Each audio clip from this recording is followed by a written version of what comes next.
The courtroom was filled with a heavy silence, but underneath it was a current of arrogance and dismissal. Every face that turned toward the black veteran seemed to carry the same look, the same assumption: here was a man who did not matter.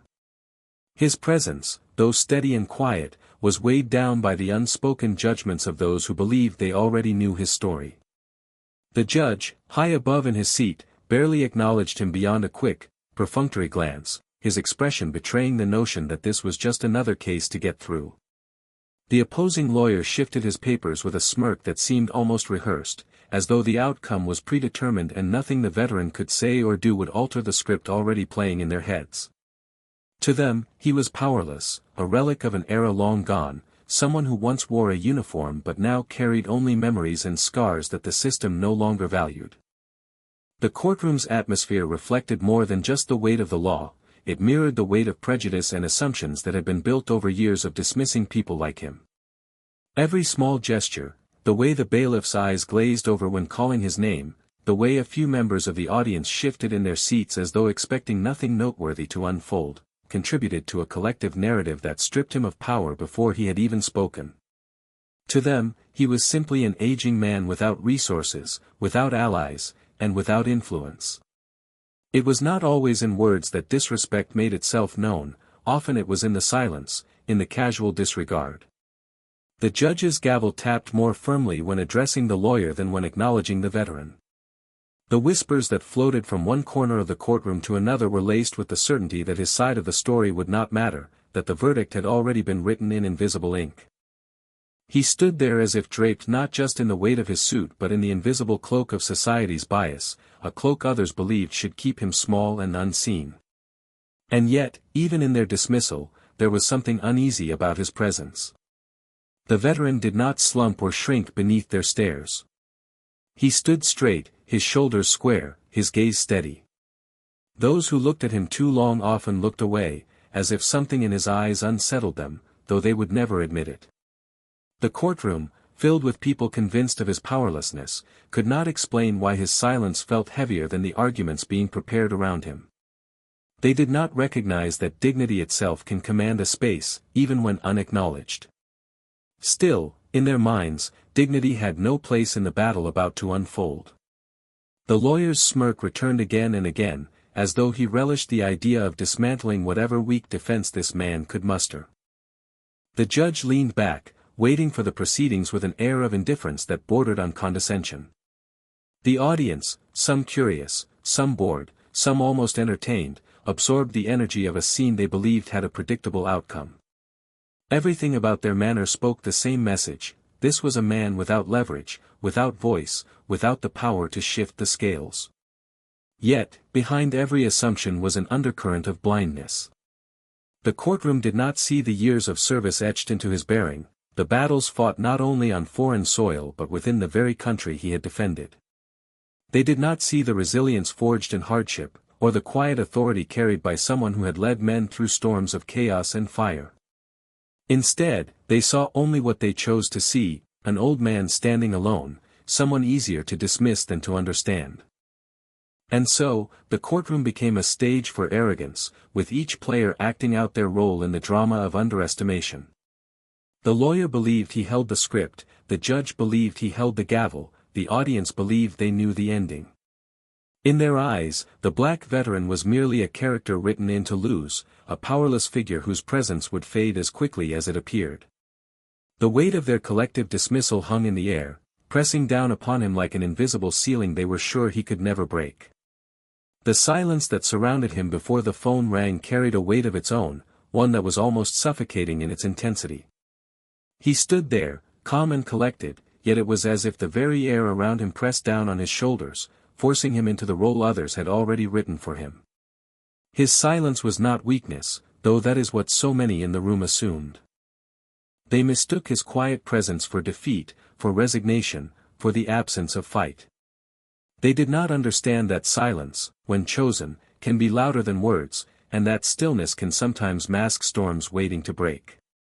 Each second that passed seemed to reinforce the idea that he was alone, that he had no defense strong enough to sway the room.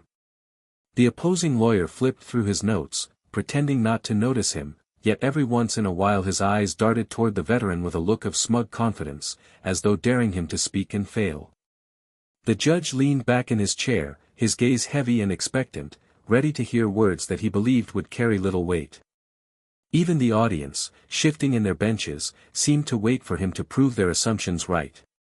Their faces were a collection of doubt, their expressions filled with the casual certainty that this man could not alter the tide that had already been set against him. But beneath the silence was something unshaken. His breathing was steady, his eyes sharp, his posture straight. He did not fidget, he did not shrink, he did not beg for attention. That stillness was unnerving for those who paid too much attention, though most dismissed it entirely. They could not understand that silence is not always surrender, sometimes it is patience. Sometimes it is the calm of a man who knows more than he reveals.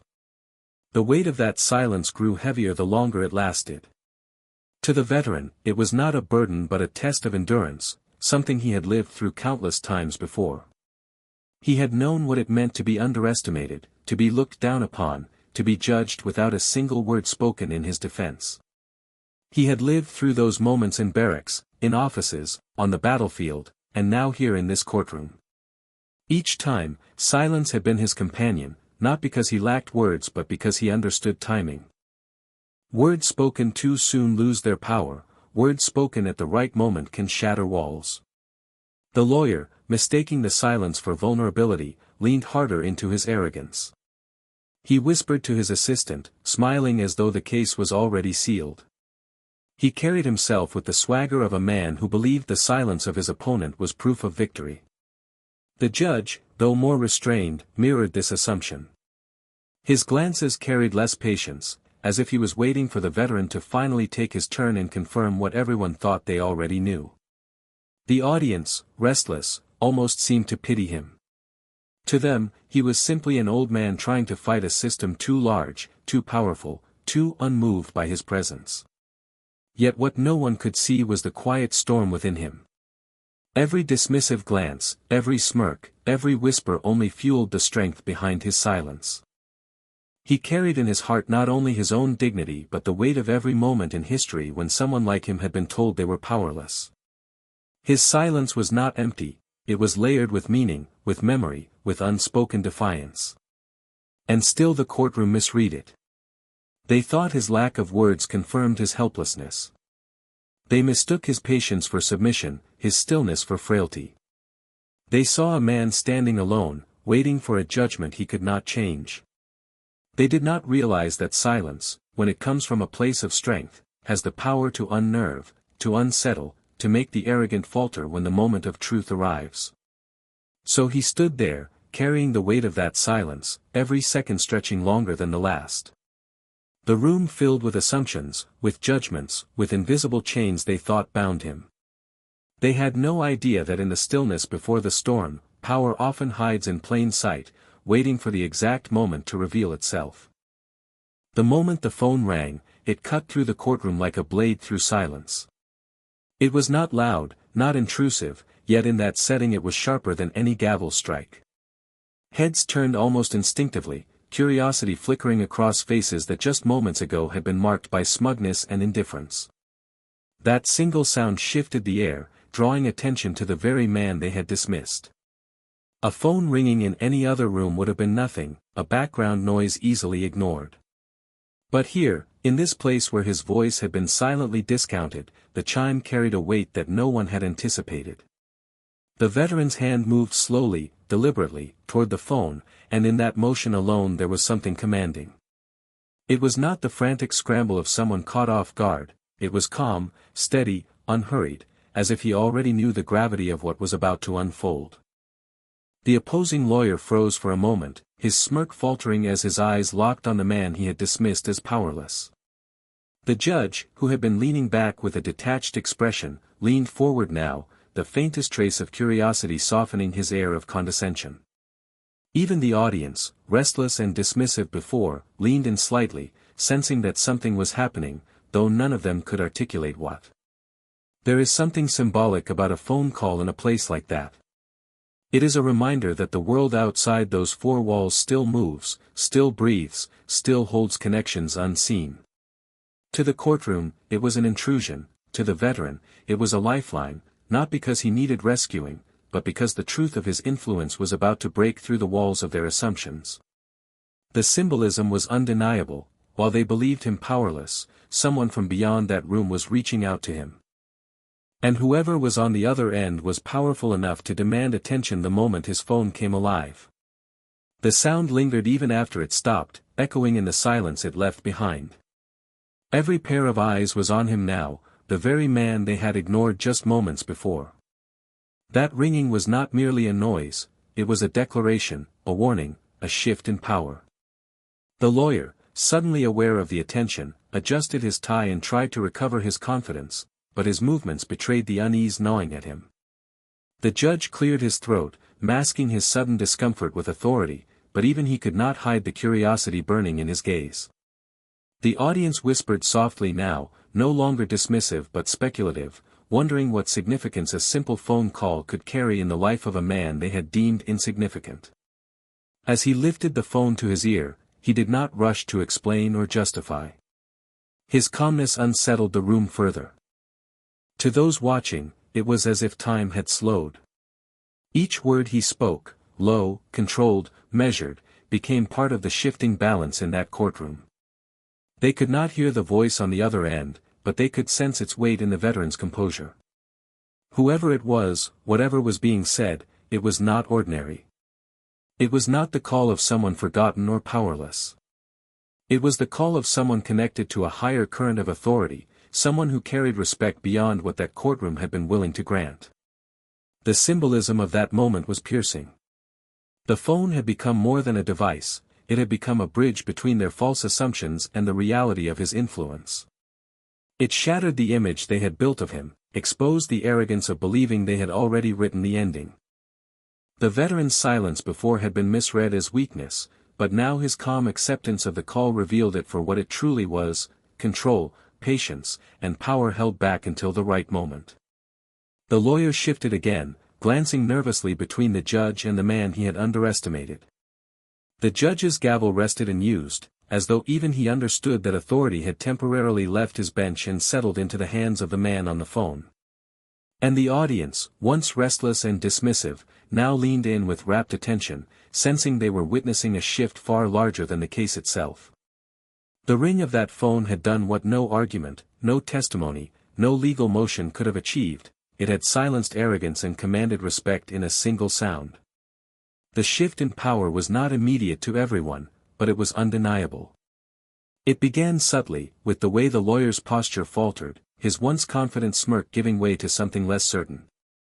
His eyes, which had danced with amusement at the idea of dismantling an old man's defense, now darted nervously toward the veteran, as if searching for answers in a face he had once dismissed. The judge, too, leaned forward on his bench, the gavel resting idly in his hand, no longer a symbol of supreme authority but merely an object waiting to be used. For the first time since the proceedings began, the room no longer revolved around him. The center of gravity had shifted. The veteran had not raised his voice, had not delivered some fiery speech, had not demanded recognition. Instead, it was the simple act of answering his phone that pulled the room into his orbit. His voice, calm and steady, carried more weight than any argument previously made. Though no one could hear the words being spoken on the other end of the line, the respect in his tone made it clear: this was not a trivial conversation. This was not the call of an ordinary man. The lawyer tried to mask his unease with a shallow laugh, whispering something to his assistant as though to remind himself that he was still in control. But his voice lacked conviction, and the assistant's forced nod only underscored the change everyone else could feel.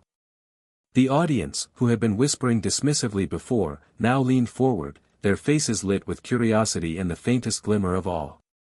They had come expecting to see a powerless man swept aside by the machinery of the court. Instead, they were watching that machinery grind to a halt, waiting on a single individual. The balance of authority was no longer where it had been. Before the call, the judge had held the room with the weight of his position, the lawyer with the confidence of his strategy. But as the veteran stood there, phone in hand, it was clear that the real influence belonged to him. The silence of the room told the story better than any words could. When he finally lowered the phone, the way people looked at him had changed. No longer did their eyes glance over him as if he were irrelevant.